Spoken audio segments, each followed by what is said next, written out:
Odot li? Odot. A сега каде се? Покрај жандармеријата. Погласно да ви кажа. Погласно треба. Не ги слушам. А тие, другите што прават? Се собираат. Ке прават нешто. Ке видиме. Знаат ли тие што треба да знаат? Им дал ли некој право? Не знам. Не знам, не се од нашите. Партијата дава, партијата зема.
Братовчетник Ѓорги, кој беше студент во летото, доваѓаше во Струмица и тоа лето комно за него, 51 година, дојде во Струмица.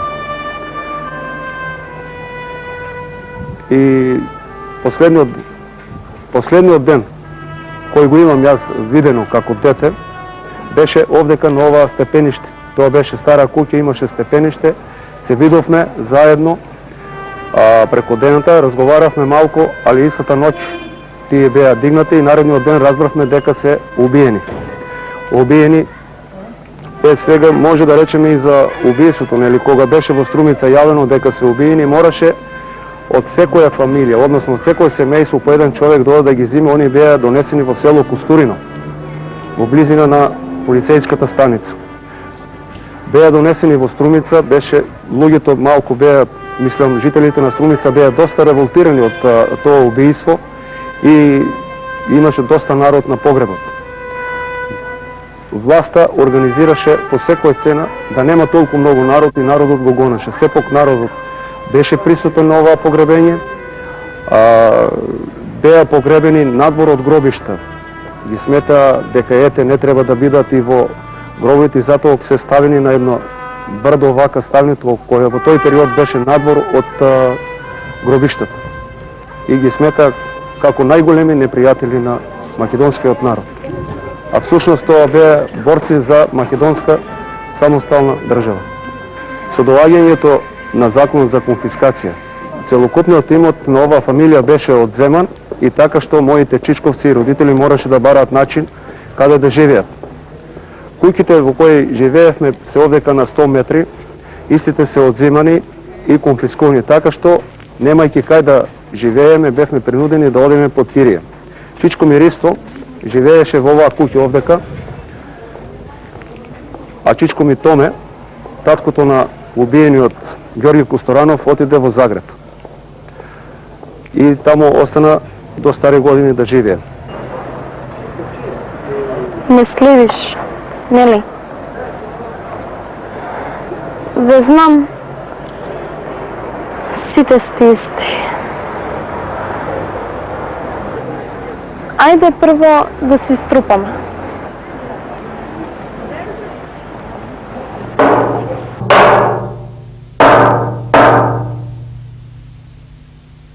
Удирај. Не можем. Почни, а потоа е лесно.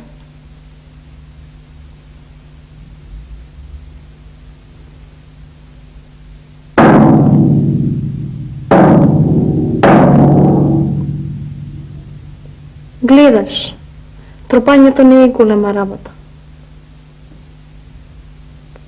Има некој. Не плаши се. Тој е викач.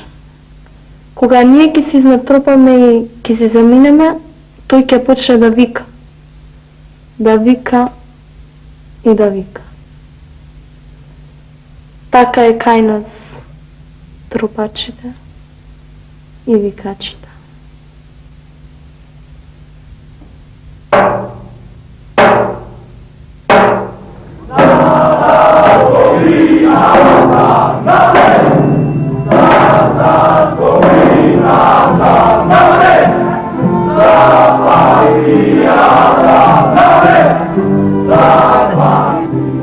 Имаат уште.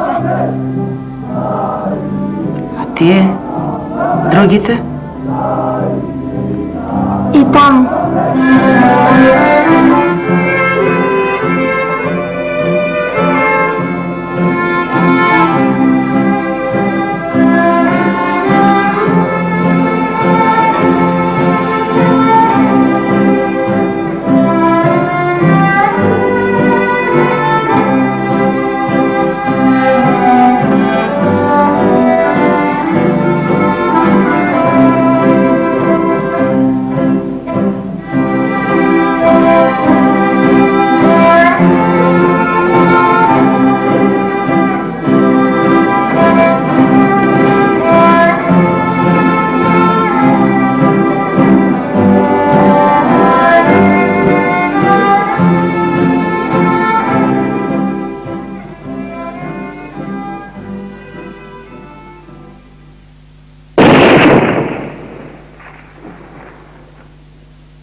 Настана една преписка меѓу мене и закорелиот комуниста Фончев од Струмица, кој при прашањето од страна на новинарите за децата убиени 1951 година, 5 студенти, што он знае за таа работа.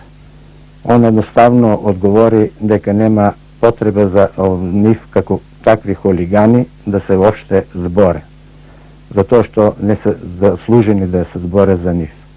Јас тога и во Нова Македонија му одговорив како што треба меѓутоа и сега да кажам. Можда, говорејќи за својот брат, ќе значи и за останалите 4 студенти убиени 51 година. Мојот брат беше талентиран математичар. Имаше одлични познавања на моделарството. Беше талентиран на цртач. Цртеше многу добро и во склопот на тоа имаше и stalno ekspoziciji za čitanje knjige i tak. 1946 godina, kako učenik od 7. klas gimnazije ili денешно 3. клас, тој заедно со уште 5-6 другарчина од школото, задоен со ВМРО и за слободна и обединета Македонија, падна во затвор 20 дена пред завршувањето на школската година.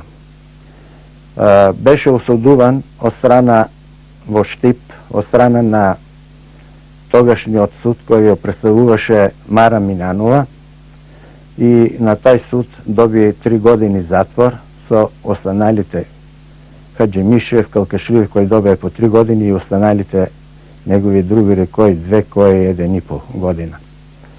Во прашањето од страна на Минанова, сакаш да го рушат системот затоа што на татко ви го зема имотот, а он, иако беше 17 години, одговори: ако татко ми створил со 8 оделение тоа што го створил, јас сигурно повеќе од него ќе створам.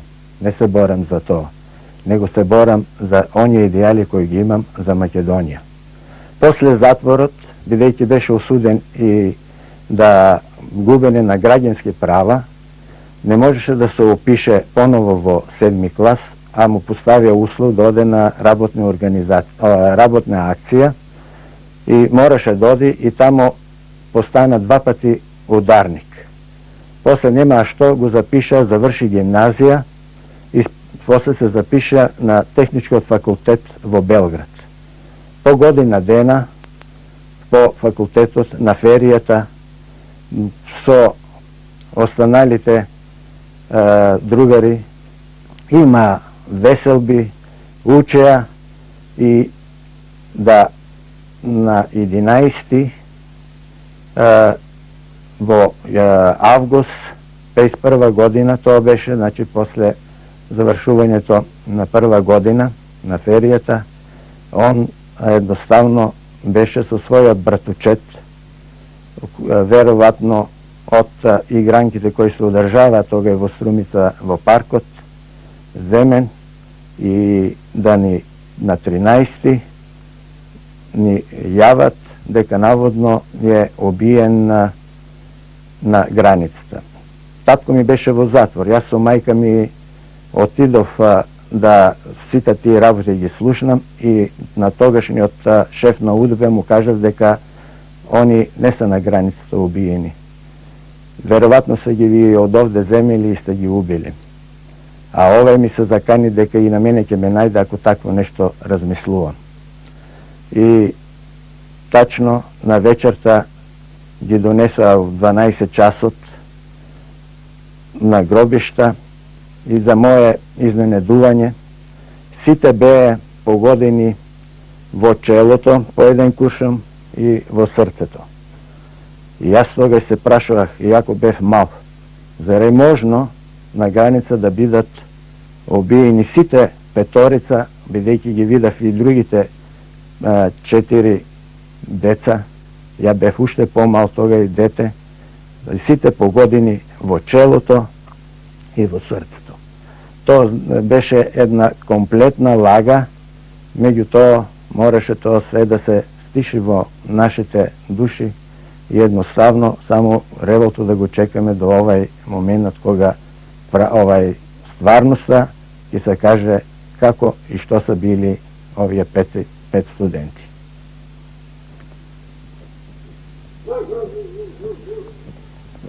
Може би ќе не повикаат и ќе не нахранат.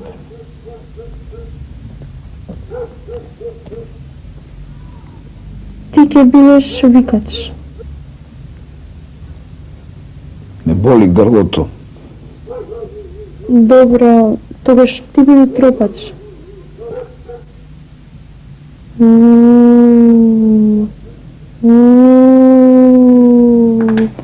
Ау! Ау! Ау!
И аз съм Душко Пецев, брат на убийниот Мирко Пецев сум.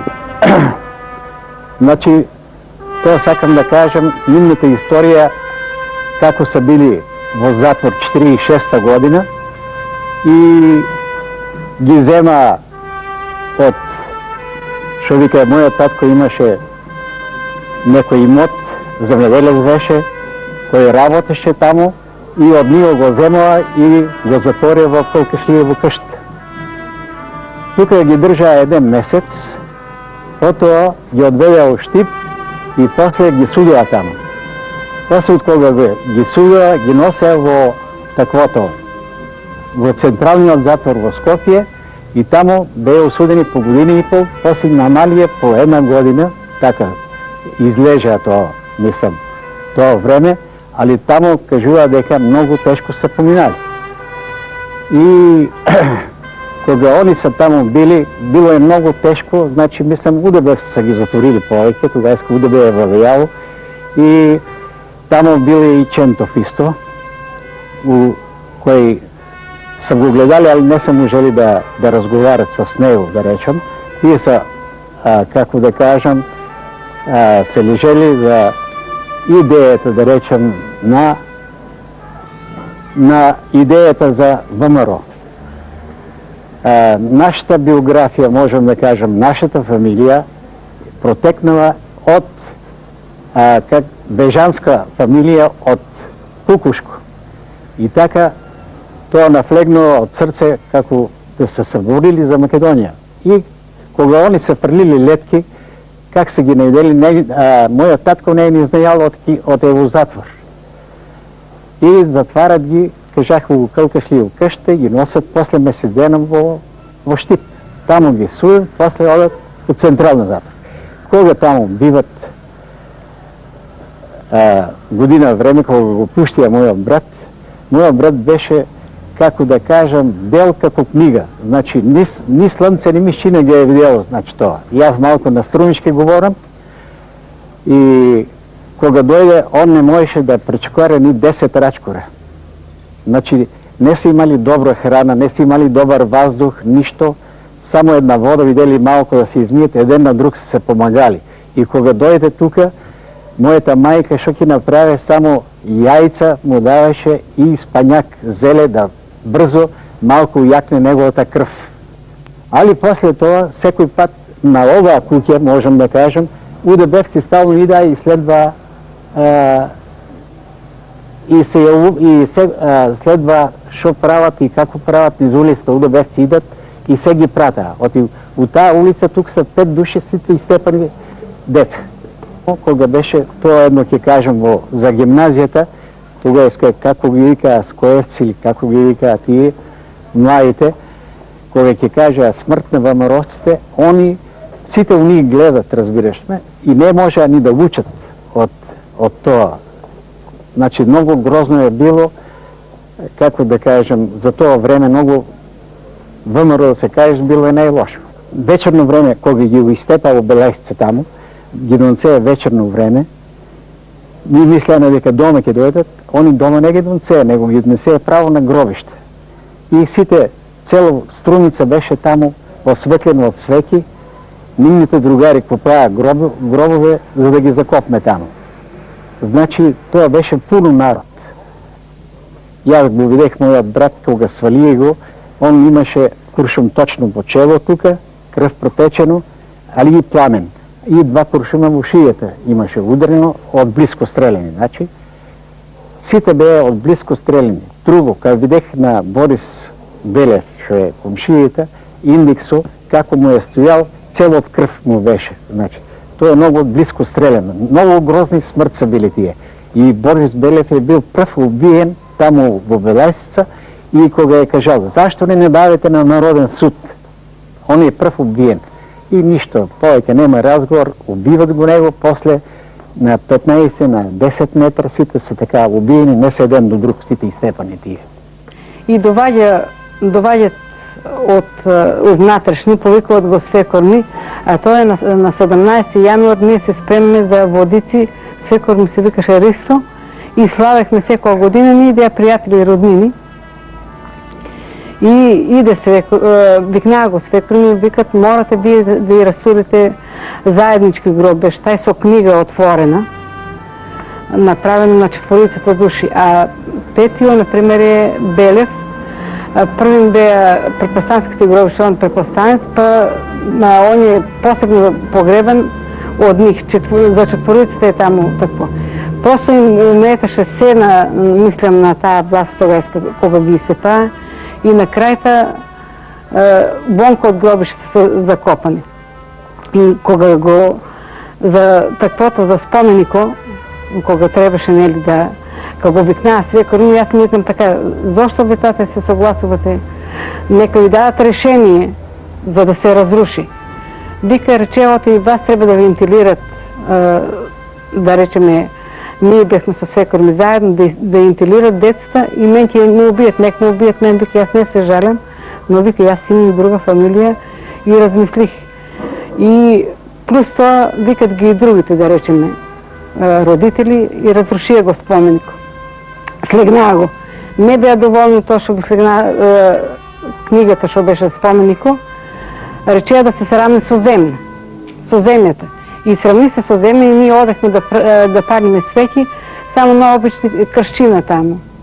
И јас тука идеа кај нас повеќе од фамилиите, викам, јас сутра сум согласна да направиме споменик, ама другите може нема да се согласат. Дајте еден споменик, викам, да се направи кучина, трчат таму, ваму, викам, нема смисъл, нели? И после тоа питахме, значи, власта пак, викам, не смее да се пише убиени, туку, демек, после тоа, не убиени да се пише, туку треба починали, оти за тогашно време немало убийство. И не смее така да се пише. И на крајта,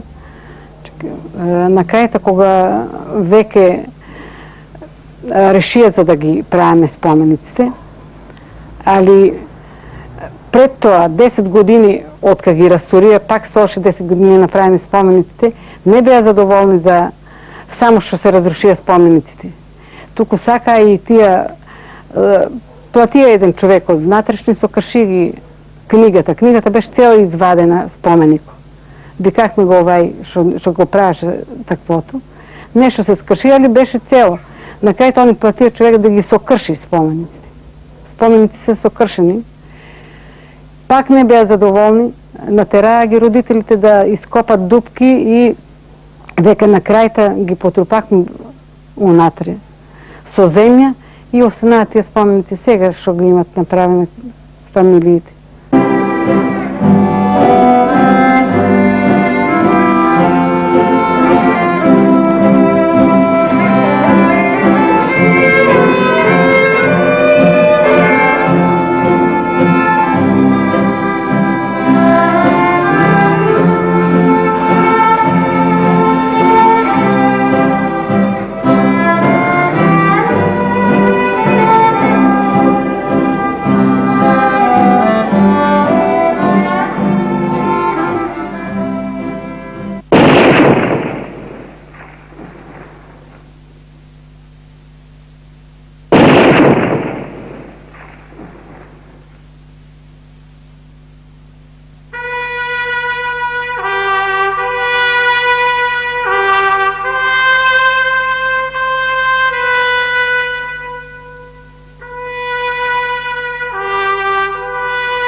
Да ви кажам, децата бе укупно 7 души.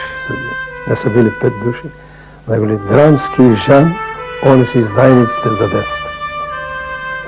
Ошто од Загреб, тука, заедно са работили и они требаше да одат. Ама они се поврзали с напрешните, со судот тога беше, како и обеќали оти ке и судот, не би убиот. Во еден саат Жан, докторо, тај сега што е у Куманово, дојде у нас. У нас не влезе прво, влезе у комшиите. Комшиите нас мајна еден камен да станаме.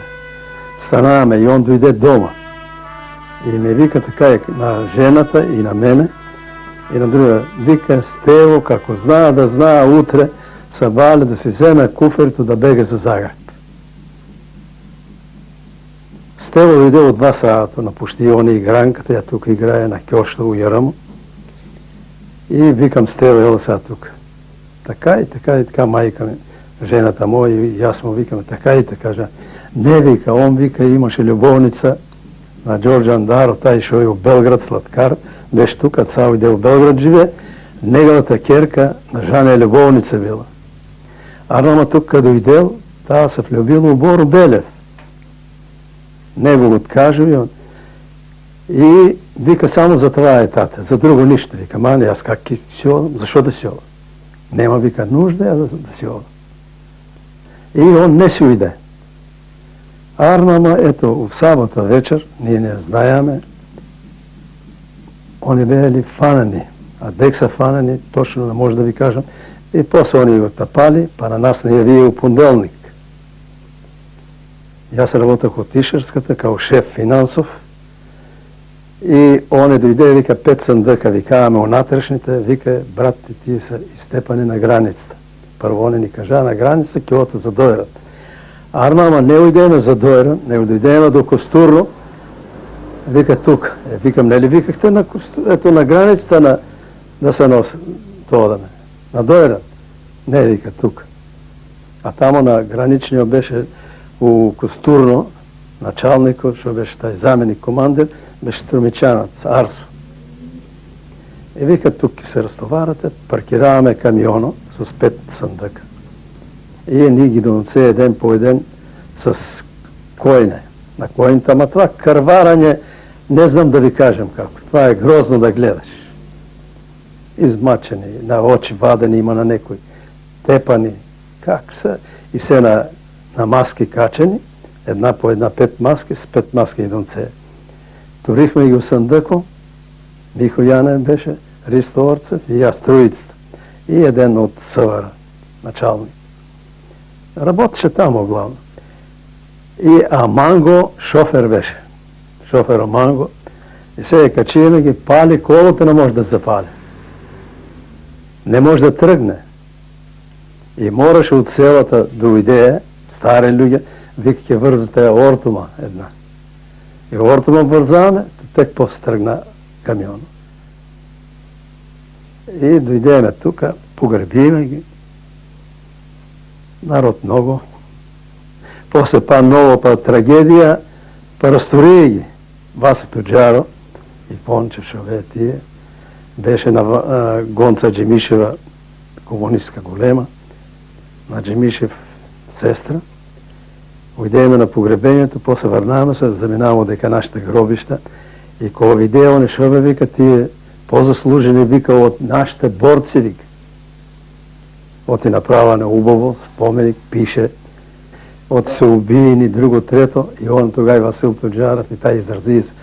Тие са ВМРО, тие са работят, вика, за самостална Македония, трябва да и лишите гробовите. И сама, после 2-3 дена, на татко ми го викна, тогава го пущи от затвора, да го разтура. Татко ми вика, аз не разтурам работа.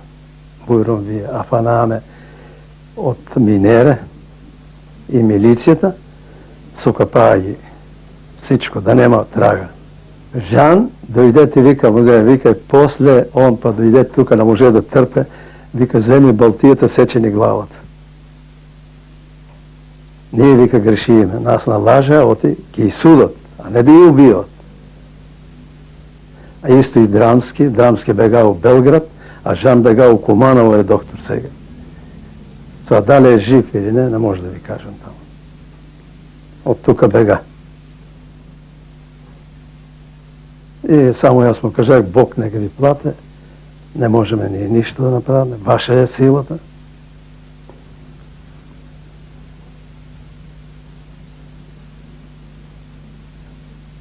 Маки.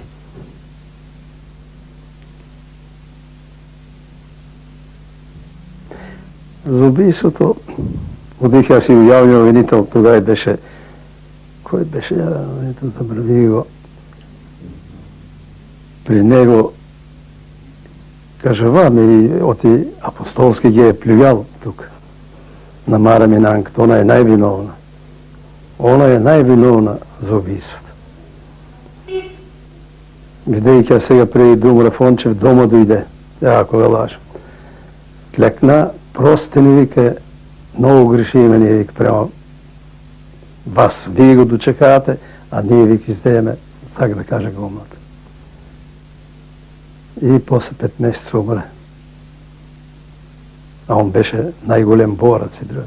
А иначе апостолски, кој е дидел тука, ги е племјал у општината. А па председател, што беше Глигорно овако, на мене школски друго, он па се изрази, ја го е Живје Карајанев, заменикот началник, вика, требаше таа вече сите вас, вашата фамилија да се униште, цела. И тога и Карајанев е така седеше на таа страна, Каркашев на таа, он тук, и Карајанот, јас там седах, јас му викам, добро бе, Глигоре, не му викам председател, оти школски, брат едно време кој иде, шо ви прави? Така ли ви прави? Кјути, вика, требаше сите, вика, таа вече да бидете уништени. Вашата фамилија нарочно. И тога и Карајанов удрија така, ти чашто иде, кој те вика, кој веторил бишкаре, така се изрази, најлош. Кој веторил простаце, вика, председателе, шо говораме ние и лажеме го народа само тука. Викаме на границите, ето шо кажуваш сам ти тука. Е, тога ме фанал за раката, носим от другата соба. Вика, Маткомиро, нема шо да говораме, ние се обрукаваме. Крај. А апостолски ми кажал, аме тие деца пак ни служаа. Јако бе за ВМРО. Утре ќе избида кој доктор, кој правник, пак и бе наши. Ама они одлучили, како ви кажал, 18 души скоро били подпишани, Пиличев и Ристо и командиро, татко ми кога се пушти од затвор дојде, плачаа, јако ја лаже да не станал. Дома плачаа, секретар на комитет. На мене вика на сила, ме накара и началник вика на сила, вика, дојде од удаде. Се на сила, вика. Се на сила, вика. И плачат. Викам, тоа бидело Ило, командиро и тај. Свршило и Пиличево, умрее като кучина. И Тодор Рикапа умрее. А те викам за тај од Белград. И да, тука балдоза му. Рак го фана, драмски. Додека да дадат душа да му простане. Балдоза од Белград тука доаѓа. Мачет ги вика, децата много го мачет. Викам, се нека му плати Бог, ништо друго. Ние не може да плаќаме. Има една сила, ние веруваме и силата ќе ги казна на сите. И Мара Минанкот като лудо умре, полуде умре. Ја така им паѓа, па нејните брче да ја очтип жива е тука и да. А ман вика много греши. Имаше тога бе, у нас што беше бишкарто, началници бидеа на уколјето Штип, а у нас бишки пасаа. Тога и времето беше така. Он не сака много учил свет тога и првите години. После, друго беше. Али првите години. После убийството, крвното убийство кој се деси тук во Белашките предели, Загреб се дигна на нога. На наредниот ден на сите факултети во Загреб имаше закачено објавление, како се вика на српски, на македонски, во кое овое објавление објава пишеше да сви македонци кои су струмичанци да се јаве у деканату и у деканату очек, тај беше писаренце, како да го кажам. И на сите македонци кои има стипендија во тоа време им беше откината заради убиството на децата во Струмица. Низ крчмите и секаде меѓу нас студентите у тоа време бурно се реагираше на убиството и нажалост поготово се теруваше акцент дека тие се македонци, али се ученици на Загребашки универзитет. И само заради тоа србо-комунистите се осветват на тие деца. Тоа беше така повеќе меѓу хрватите. За Стево Топчев друго што да ви речат, само најубаво. Јас тогаш се наваѓах во Загреб, како што ви кажа преди малце, не бег во Струмица. Меѓутоа, тој кога напуштил Загреб, од Струмица добивам картичка со зелено пишано, тие дописна картичка и ми вика вака. Брчет, јас ќе се вратам в Загреб на 15 вечерта. Извади ми талони за менза студентска. Меѓутоа, ние од тоа време имахме една врска добра ова мама Загребска, покрај един наш колега кој имаше там една девојка, и она нам струмичани ни вадеше талони за јадење. Бидејќи храна там беше подобро отколку самата студентска менза. И јас му искарах за 15 дена. Од 15 август, мислим беше, до краја на август, само за 15 дена. И сега вели, јас ќе си дојдам во Загреб на 13 или 14 вечерта. И да не чекаш. Јас уредо довијах немето писмо, искарах тие талони, ти рекохме реч, и одам Симплон Ориент, кој патуваше за Загреб од Солун. Чекам, дојде Симплон Ориент, нема го него. А јас се бех малко боемчиња, веле мај се ќе одам па од Дубровник бар. И нема го, утрешен ден па го нема го.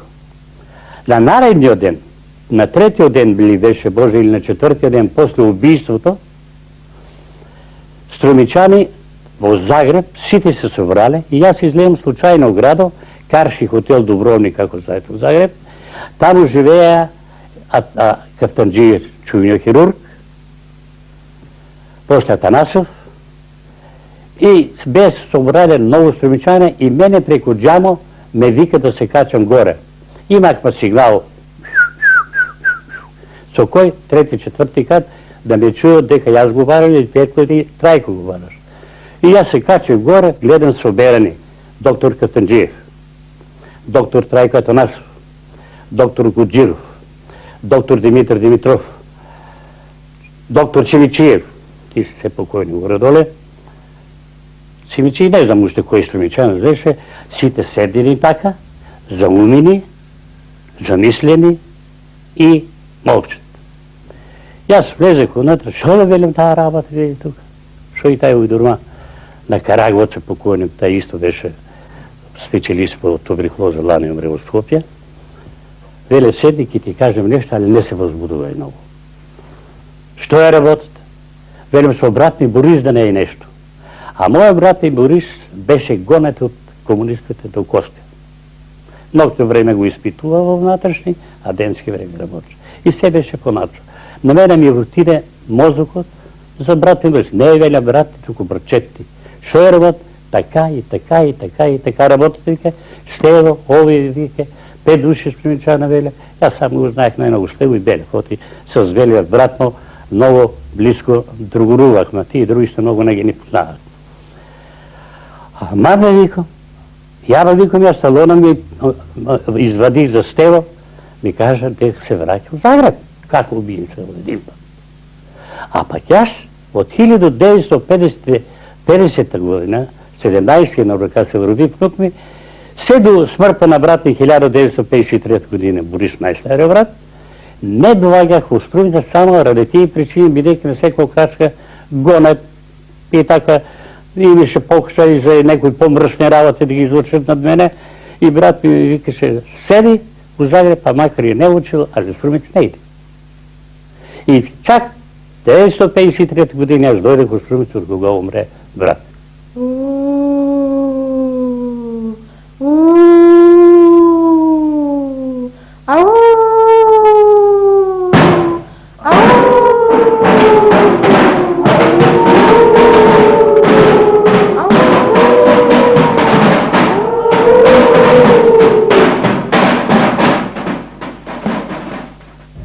Тивко е.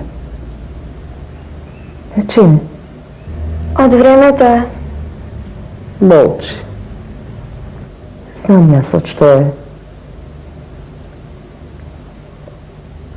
А лиштата, подготвени ли се? Да. А сандакот? Да. Така. Нека е спремно. Дојде времето кога треба да се умира. Сакам тие да не ме мачат. Кој? Тие. Душманите на партијата. Кој? Вамаровците.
Преди тие настани, мојот брат Борислав и јас бехме тука заедно на студија и 51 година и дојдохме заедно на летни ферии во Струмица. Ми останува сеќање дека тој ден на настанот сите, целата фамилија ручахме заедно и после тоа секој си одеше по својата работа. Негде касно попладне и предвечер Борислав ние веќе не го видохме, мислејќи дека тој негде е излегол надвор. Него го снема, ние повеќе не го видохме, а беше и обичај младите по сабота во недела да излегуват и да се забавljат и да одат надвор. Меѓутоа, Борислав не се појави нити истата вечер, немаше го цела ноќ. Утре беше недела, немаше го цел ден. И тоа беше се негде до пладне, нешто после пладне на понеделник. Ние сите бехме предплашени од таа ситуација, чувствувајќи дека нешто се случува, нешто се збива. После обедот, околу 2,5 сато, да кажем, разбира се дека нашиот обед мина без Борислава. Околу 2,5 сато след обед, на сабота, на 11, значи тоа е 2 дена преди убийството, во сабота на 11, мојот татко беше повикан во управата на државната безбедност и тамо е бил обавестен за смртта на Борислав и на неговите другари. И даде се на пасија да ние треба всичко да припремеме и во толкова сато да един од членовите од фамилијата отиде со камионите по селото Костурино, каде ќе можеме телата да ги зелеме. Од нашата фамилија отиде мојот покојни Чичко Борис Белев. Ние разрухме грозни, страшни ситуации за тоа што тамо луѓето кои отидоа да ги земат се виделе. Тие са донесени од падините на Беласица, од правецот на селото Дорломбос, каде што е извршено злосторството. Они са биле префрлени преку мазги, така да од них и оште течела крв. Тука са ставени во ковчезите и после тоа са упатени во Струмица. Ние предвечер на вечер отидохме на гробиштата. Можете да видите во каква состојба. И тука чекахме много долго, се до пола ноќ. Ние, нашите браќа, ги сохранихме на 11. август 51 година на пола ноќ. И ако прилазите кон гробишта беа блокирани, беше дошло много луѓе беа дошли, игнорирајќи сите тие забрани.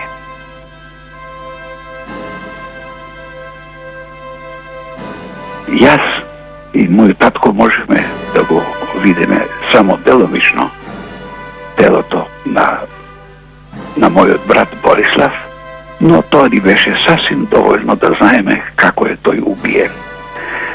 Ние можем тоа да го кажем затоа што мој татко беше искусен веќе лекар, а јас бех студент на медицинскиот факултет во Загреб, веќе на задната година, така и јас бех впутен во тие проблеми. Видохме дека лицето на мојот брат е црно, чаджаво. И видохме влезните стрелни рани на 3 места. Не се само тие злосторници, психопати, убијците на нашите браќа. Они не можеле, тие мали полицајци и слично, не би можеле да направат такова злосторство, да они немале за себе голема сила. А тая сила која можела да донесува и смртни пресуди, без судење, без доказ на кривња, и то е градскиот комитет на партијата, на кое чело беше злосторката Мара Минанева. Ние имаме сознание да кога било това задното нивно состанак пред дефинитивната одлука, на един член од градски комитет кој е пружил некој отпор, дека таја со оружје во раци го е присилила да подпише смртната пресуда. Друго нешто што сакам да кажам, за такозвано бегство преку границата. То во фелтоно кој излегуваше во Нова Македонија преди неколку години, Ванчо Фончев, един од подписниците на убојството, беше го кажал во фелтонот. То не е вистина, то е лаж. А како доказ на тоа, ќе ви кажам дека после убојството, командантот на дивизијата во Струмица ја изрекол думите: нека само у то не мешају југославенску армију. Има и само задно нешто да кажем, известен број денове после убојството, во градскиот комитет е дошел Лазар Колишевски, председател на Република Македонија. По тоа можете да мислите нашите деца во чии раци са биле и што се можеле да очекуват од такви аморални, нечестни људи и злосторници.